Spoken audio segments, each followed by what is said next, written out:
जय महाकाली, जय माँ मैडी, जय कुलदेवी चामुंडा। मैं कालीचरण फिर से मेरे चैनल श्री महाकाली दरबार में आप सभी का हार्दिक स्वागत करता हूँ। तो दोस्तों, आज मैं जो आपसे बात करूँगा वो हमारे कुल देवी देवताओं के विषय में थोड़ी बहुत जानकारी दूंगा और हमारे कुटुंब परिवार में कुल देवी देवताओं का क्या महत्व है और कुल देवी या कुल देवता अगर ना हो तो क्या होता है। तो इन विषय में आज मैं आपको बात करूँगा। तो दोस्तों, इस वीडियो को बिना स्किप किए एक एक पॉइंट्स को जरूर देखना, आपको बहुत ही महत्वपूर्ण जानकारी मिलेगी आज। तो कुल देवी देवता हमारे कुल परिवार में कैसे आए, किसने कुल देवी देवता होने का उसको स्थान दिया।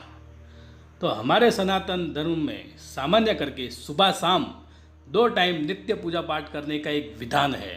तो इसलिए हर घर में कोई भी व्यक्ति 2 टाइम पूजा पाठ करता ही है, और 2 टाइम नहीं तो केवल 1 टाइम भी तो पूजा पाठ करता ही है।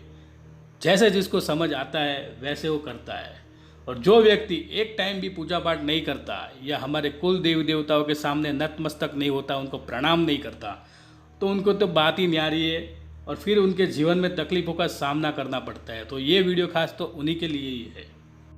तो कहने का मतलब, नित्य पूजा पाठ में हमारे कुल देवी देवताओं का बहुत ही उच्च स्थान और विशेष महत्व रहा है। और आप सभी लोग जानते हो कि हम प्रत्येक सनातनी परिवार किसी न किसी ऋषि के वंशज है, जिनसे उसके गोत्र का पता चलता है। तो इस गोत्र के अनुसार कई हजारों वर्ष पहले हमारे दादा परदादा ने अपने कुल परिवार के लिए एक देवता का नियुक्त किया था। एक देवता को, एक देवी देवता को एक स्थान दिया था, उनकी स्थापना करी थी और उनकी पूजा पाठ करना शुरू किया था, जिससे एक देवीय और परलौकिक शक्ति कुल परिवार की रक्षा करती रहे, जिससे बाहर की नकारात्मक शक्तियाँ जो हमें नुकसान करती है, जो हमें नुकसान करने वाली जो ऊर्जा होती है, ऊपरी बाधाओं, बाहरी शक्ति, मंत्र तंत्र, जिनसे हमारे परिवार की रक्षा होती है और हमारा परिवार बिना किसी तकलीफ और रुकावट अपने जीवन में उन्नति और प्रगति करते रहे। हमारे जीवन में देवी देवताओं का एक पॉजिटिव साथ मिलता रहे, इसलिए कुल देवी देवता का स्थान दिया जाता है। अब ज़्यादातर लोगों को तो कुल देवी कौन है यही नहीं पता है। कुल देवी देवताओं की सही जानकारी ना होने के कारण बहुत से परिवार अपने कुल देवी देवताओं को ही भूल गए हैं।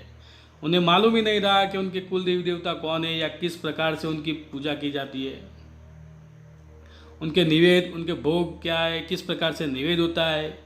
ये सब विधि विधान अब ज़्यादातर किसी को पता ही नहीं है और इनके बहुत से कारण हैं। क्योंकि ज़्यादातर लोग अपने जो पूर्वजों की जो पूजा पद्धति है वो छोड़कर सब अलग अलग पंथ में जा रहे हैं। पंथ में आप जाओ, इससे कोई दिक्कत नहीं है, लेकिन जो हमारे पूर्वजों ने जो बताया है, साल या 6 महीने में उनकी जो पूजा होती है वो तो करनी ही करनी है, आप किसी भी पंथ में जाओ। और ज़्यादातर लोग ने धर्म परिवर्तन कर लिया, ज़्यादातर लोग ज़्यादा पढ़े लिखे हो गए तो अच्छी बात है, लेकिन पढ़े लिखे होने के कारण वो इन सब चीज़ों में बिलीव भी नहीं करते। अब पूजा पाठ में उनका विश्वास ही नहीं है, तो इस कारण भी उनकी अगली पीढ़ियाँ जो होती है उनको ये सब चीज़ पता ही नहीं रही है कि भाई कुल देवी देवता कौन है। या फिर अपनी रोजी रोटी या काम के लिए अपने गांव, अपने परिवारों को छोड़कर शहरों में जाके जो बस गए, तो उनको तो लगता है कि भाई गांव में पूजा होती है, हमें यहाँ करने की कोई ज़रूरत नहीं है। तो इस प्रकार से भी लोगों ने ये पूजा पद्धति छोड़ दी है। तो बहुत से कारण हैं, ऐसे तो बहुत से कारण है, मैं गिनाने जाऊँ तो बहुत से कारण हैं। और आज के समय में जिनको भी ये सब चीज़ पता है, पूरी जानकारी है, अपने पूर्वज की लाइन डोरी जिसने पकड़ के रखी है, वो बहुत ही सराहनीय, बहुत ही अच्छी बात है। और अपने परिवार के बच्चों को ये सब जानकारी देनी चाहिए, जिससे अपने परिवार के लोगों को भी कुल देव देवताओं से विमुख ना होना पड़े। हमारे कुल देव देवताओं की जानकारी भी उन्हें रहे और वो भी हमारे पूर्वज की लाइन डोरी पकड़ के चले और उनके जीवन में कोई तकलीफ ना आए और उन्हें भी देवी देवताओं का साथ मिलता रहे जीवन में, वो हमारा परिवार जो है वो कभी दुखी ना हो। और जो लोग कुल के देवी देवताओं को मानते नहीं या उनकी पूजा पाठ भी नहीं करते हैं, तो धीरे धीरे हमारे परिवार के ऊपर उनकी छत्र छाया जो होती है वो हट जाती है, उनका आशीर्वाद, उनकी मीठी नज़र जो होती है वो हट जाती है। फिर हमारे घर परिवार की कोई सुरक्षा नहीं रहती है। हमारे देवी देवता जो हमसे नाराज़ हो जाते हैं, रुष्ट हो जाते हैं, क्योंकि हमने उनकी पूजा पाठ और उनकी जो पद्धति होती है वो छोड़ दी होती है। कुल देवी देवता की पूजा छोड़ने के बाद जब सुरक्षा का कवच हटता है तो परिवार में नकारात्मक ऊर्जा, ऊपरी बाधाओं का प्रवेश शुरू हो जाता है। या हमारे घर के ऊपर कोई तंत्र मंत्र करता है, कोई मेले देवस्थान छोड़ता है, तो तुरंत ही हमें उसका असर शुरू हो जाता है, हमारे घर की उन्नति रुक जाती है, हमारी संतानें अपेक्षित उन्नति नहीं कर पाते, उनका पतन शुरू हो जाता है, घर में कलह, उपद्रव, अशांति ये सब चीज़ तांडव करने लगती है। परिवार के व्यक्ति को कुछ समझ में नहीं आता है कि ऐसा क्यों हो रहा है। फिर बहुत देर हो जाती है, फिर तांत्रिकों और ज्योतिषों पंडितों के चक्कर चालू हो जाते हैं, क्योंकि हमारा घर परिवार बिना किसी सुरक्षा के पारलौकिक और नकारात्मक शक्तियों के लिए खुल जाता है। उन्हें रोकने वाला कोई होता नहीं है। परिवार में हर प्रकार से तकलीफें और मुसीबतें शुरू हो जाती है। तो इसलिए प्रत्येक व्यक्ति और परिवार को अपने कुल के देवी देवताओं को जानना चाहिए और यथाशक्ति उन्हें पूजा पाठ और निवेद करना चाहिए, जिससे अपने परिवार की सुरक्षा और उन्नति होती रहे। तो आपको अपने कुल देवी देवताओं को सर्वप्रथम स्थान देना चाहिए और उनकी पूजा उपासना करनी चाहिए।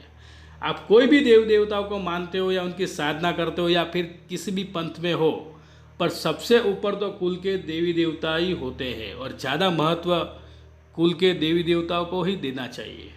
तो दोस्तों, ये जो मैंने जानकारी दी है, अगर आपको अच्छी लगी होगी तो मेरे वीडियो को लाइक करें और कमेंट करें, और अभी तक आपने मेरे चैनल को सब्सक्राइब नहीं किया है तो सबसे पहले मेरे चैनल को सब्सक्राइब करें और बेल आइकन को भी ज़रूर दबाएं, ताकि ऐसी जानकारी की वीडियो आप तक सबसे पहले मिल जाए। तो दोस्तों, अगर आपके घर में भी ऐसी कोई तकलीफें हो, नकारात्मक ऊर्जा या ब्रह्म राक्षस या कोई भी नेगेटिव ऊर्जा या झापड़ी या कोई मसाणी, मूठ चोट, मंत्र तंत्र, कुछ भी प्रॉब्लम हो तो आप हमारा संपर्क कर सकते हो। माता मेलडी, माता महाकाली, माता कुलदेवी चामुंडा के आशीर्वाद से आपका निराकरण किया जाएगा। तो दोस्तों, अगर आपको कोई स्कैनिंग करवाना हो, कोई पूछा देखनी हो तो भी आप हमारा संपर्क कर सकते हो। तो अब मिलते हैं नए वीडियो में नई जानकारी के साथ। तब तक के लिए जय महाकाली, जय मां मेलडी, जय कुलदेवी चामुंडा।